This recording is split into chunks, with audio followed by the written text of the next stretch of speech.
Hey everyone, last night I got a phone call from my buddy Krister at Koenigsegg. Hi. Now, they asked if I could come down to Manhattan Motor Cars, which I am driving right now, it's after work, and check out both the Jesko and the brand new Gemera and figure out what it needs, if it needs to be polished or cleaned or protected or Reflex Pro, whatever, I don't know until I get there, and sort of kind of spruce it up because it is once again going on tour and everybody's looking at it, touching it, etc., etc. So pretty excited about that. That and a whole lot more on this episode, Drive and Protect.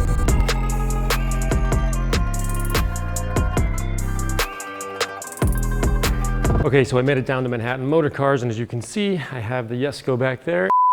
Koenigsegg Jesko. And the Gemera over here. And more importantly, we are very much by ourselves right now. So don't want to make you dizzy, but the point of the story is it's super late at night, all the salesmen are gone, and we're here to kind of clean this up. Now, if you think about it, guys like Doug, Blondie, Shmee, times a million other people have done videos on this thing and gotten in and out, and they call me eventually and say, hey, we need you to come down and kind of touch this up because there's just normal, and it's totally normal to have the scratches. People are excited and put cameras on it, that kind of thing. So the point of the story is it's late at night. I have about an hour and a half to try to do a one-step polish, put some Reflex Pro on it, kind of fluff and puff, if you will, and get this back out on the road because I think it's heading out somewhere else for another tour or whatnot. But super excited. I love when I get a phone call in the middle of the night from a bunch of Swedish guys saying, I need you to help polish this car. So here we go. Got a lot of work to do. A few years ago, in a previous episode, I had the privilege of detailing the Koenigsegg Jesko at Manhattan Motor Cars before it went back out on display. That detail took place over an entire day, and although I only had one day, Dan and I were able to do a thorough job in the detailing bay. This job is a bit different as I'm focused on specific scratch removal, one-step polish, and coating protection, all within about an hour or two before the night security kicks me out of Manhattan Motor Cars and gets the car on a transport to Boston. In most cases, I'd be stressed out of my mind because of the time constraints, but because I'm here for a very few specific scratches, anything more than that would just be icing on the cake. So I asked Krister for a quick tour before I got started. So last time you worked on the Jesko Track version, and now we have the Jesko Absolute. Jesko Absolute is a new high-speed version of the Jesko and is focused to do higher speeds. Hence the way it's designed. We have removed the wings. We have redesigned a lot of the aerodynamics to keep the drag as low as possible, still have some downforce, but it's mainly made for high speed. So it has 1,600 horsepower. And it's our new 9-speed lightning shift gearbox in it. So you can go from any gear to any gear in lightning speed. It's really awesome. And over here, we have our new Mega Family 4-seater car. This is a totally revolutionary car with this type of performance. So this car has 1,700 horsepower. It's a hybrid, so it has electric motors and a combustion engine. If we look here in the back, we have the new combustion engine sitting here. It's a 2-liter 3-cylinder, 600 horsepower engine. On the crankshaft, it has electric motor on 400 horsepower. And that package propels the front axle. And on each rear wheel, we also have a 500 horsepower electric motor. That gives, if you add it together, 2,000 horsepower. But the way the combustion engine and the electric motors work together, we get 1,700 horsepower. It's amazing. Also, we have luggage space for 4 bags. We have 3 here in the back. And also, we have 1 bag here in the front.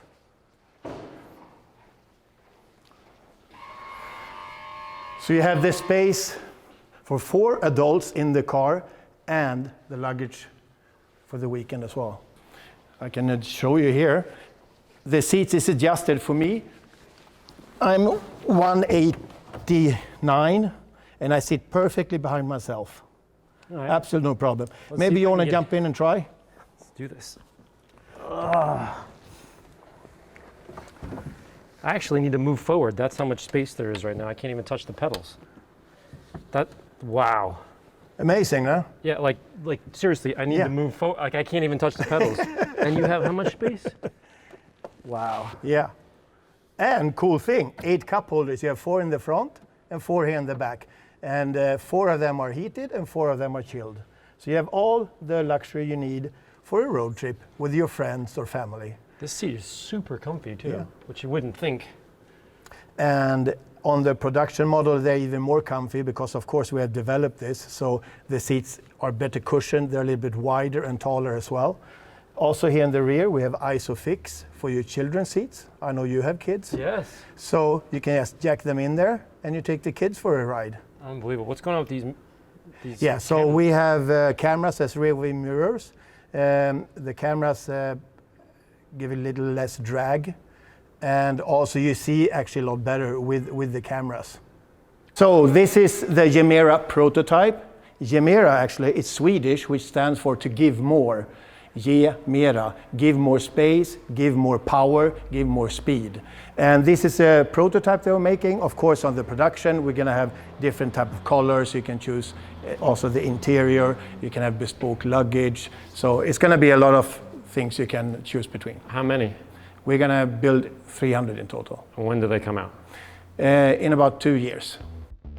Step 1 is to quickly wash it down with Frothe to avoid any unnecessary contaminants when polishing. As you know, when the contaminants get stuck in the pad, you can scour and it causes some issues in the final step polishing. But at the same time, the car had a few fingerprints and dust everywhere, totally expected for a car that's on display around the world.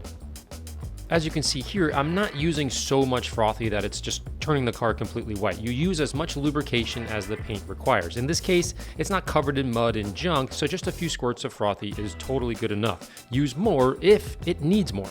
Next, I inspected the paint to get a game plan for where and what techniques I wanted to use to remove the scratches. As you can see, the driver's side door and entry point has a few swirls and scratches from the life of sort of just being a demo car. 1,000 ins and outs will do that to the paint if you're not careful. So I performed a test spot to see how the paint might react to a light polish.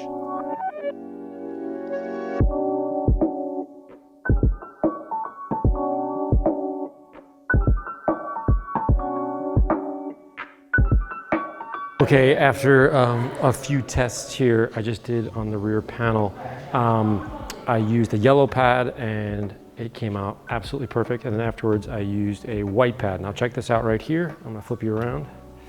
If we look down here, look at the swirls in the paint. It's totally normal. This is where people would be opening up the car. Okay, do you see it there? Very normal, typical swirls, especially this is the highest concentration would be around the front door or the driver's side door. So see it? All right, so we're gonna take that out. The reason, aside from this being an amazing car, one of the reasons I love this is the paint. Remember, everything else, you can watch another YouTube video and figure out all the stats and all that, but I focus on the paint. This paint is the sexiest, most easily repaired, most easily made shiny paint. So anyways, let me start working on that because again, I only have about 45 minutes to do as much as I can here.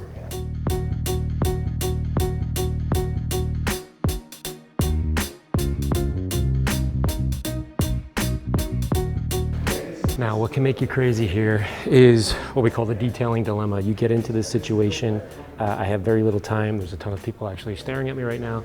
It's a little bit of pressure. At the same time, I'm trying to figure out, okay, the detailing dilemma is interesting because, oh, this is even weirder. I'm looking at myself in the mirror, in this mirror, inside. I have to shoot a video of that, or a picture of that. This car is crazy. Anyways, I want to go after every single thing. Right now, I took out about 90% in about 30 seconds. I should be good with that, but right now I'm making my own mistake and I'm trying to go after one little spot that's very heavy. Again, this is what we call the detailing dilemma, when you can't stop yourself, but I guess I'm around the car, I have to finish this spot right here. Okay, so not to get too deep here, but the detailer's dilemma is an issue every professional faces on a project. When is the appropriate time to stop? Or just to say when in the best interest of the job, putting aside your ego or your pride, which is the hard part. There's the cliche saying of always strive for perfection, and that of course at face value is a wonderful human trait or characteristic. It's what keeps doctors, landscapers, chefs, detailers, and everybody who cares about whatever it is that they do trying to do their best. Now, the hard part is building the self-control for the greater good of the customer or the patient, or in this case, the integrity of the paint. Now, I can hear you guys saying, this is a completely ridiculous issue to be talking about, but it's actually a common problem amongst detailers and certainly one that I struggle with, as you can see right here. Now, I want to remove all the scratches, which by default removes a bunch of clear coat. Or do I get it 90% better and leave more clear coat on the car for more long-term protection for future polishing? Doing what's best for that unique patient or situation and putting your ego to the side, that's the challenge.